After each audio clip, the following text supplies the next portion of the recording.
Guys, അങ്ങനെ അത് സംഭവിച്ചിരിക്കുന്നു. ഈ 43-ാം ദിവസം നമ്മുടെ പ്ലാച്ചി എവിക്റ്റായി. വളരെ ഡ്രമാറ്റിക് ആയിട്ടുള്ളൊരു എവിക്ഷൻ ആയിരുന്നു ഗായ്സ്, വളരെ ഡ്രമാറ്റിക് ആയിട്ടുള്ള എവിക്ഷൻ ആയിരുന്നു. ഇതുവരെ ഒരു കണ്ടസ്റ്റൻ്റ് പുറത്ത് പോയിട്ടും വേറൊരു കണ്ടസ്റ്റൻ്റ് അങ്ങ് ചങ്ക് പൊട്ടിയ വേദനയൊന്നും ഇതുവരെ വന്നിട്ടില്ല. പക്ഷേ ഇന്ന് നമ്മളത് കണ്ടു ഗായ്സ്. ഈ 40 ദിവസവും നമ്മളെ ഇത്രത്തോളം എൻ്റർടൈൻ ചെയ്ത നല്ല ഉഗ്രൻ ഗെയിം കളിച്ചുകൊണ്ടിരുന്ന പ്ലാച്ചി അങ്ങനെ ഔട്ടായിട്ടിരിക്കുന്നു. സത്യം പറഞ്ഞാൽ എനിക്ക് തോന്നിയത് പ്ലാച്ചി അത്യാവശ്യം 100 ദിവസം നിൽക്കുമെന്നാണ്. പുള്ളിക്കൊരു ഫസ്റ്റ് തന്നെ അടിക്കാൻ ഒരു ചാൻസ് ഒക്കെ ഉണ്ടായിരുന്നു. പുള്ളി ഇങ്ങനെ അങ്ങ് അവസാനിപ്പിക്കാനാണെന്ന് തോന്നുന്നു ബിഗ് ബോസിൻ്റെ തീരുമാനം.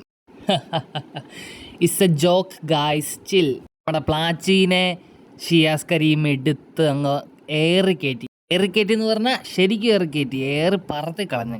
അപ്പുറത്ത് ലാൻഡായോ എന്തോ, അതോ ആ ബിൽഡിങ്ങിനെ മണ്ടയ്ക്ക് വല്ല പെട്ട് കിടപ്പുണ്ടോ ആവോ. എന്തായാലും അത് വളരെ അൺഎക്സ്പെക്റ്റഡ് ആയിരുന്നു.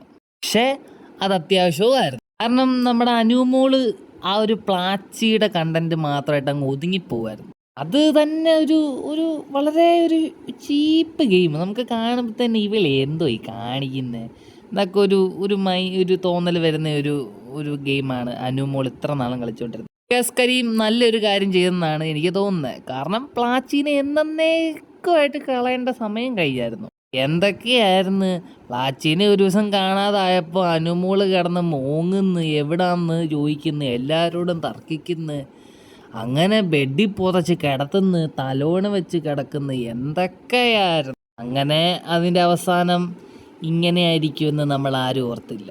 എന്തായാലും നന്നായി, അനുമോൾ ഇനിയെങ്കിലും നല്ലപോലെ ഗെയിം കളിക്കട്ടെ, പ്ലാച്ചിനെ വിട്ടൊരു കണ്ടന്റ് പിടിക്കട്ടെ. എന്തായാലും Plachi, we will miss you, we will always miss you. You were a great gamer but not so great. അപ്പോൾ കണ്ടറിയാം ഇനി എന്ത് സംഭവിക്കുമെന്ന്. കൂടുതൽ വീഡിയോസിനായി സബ്സ്ക്രൈബ് ചെയ്യുക.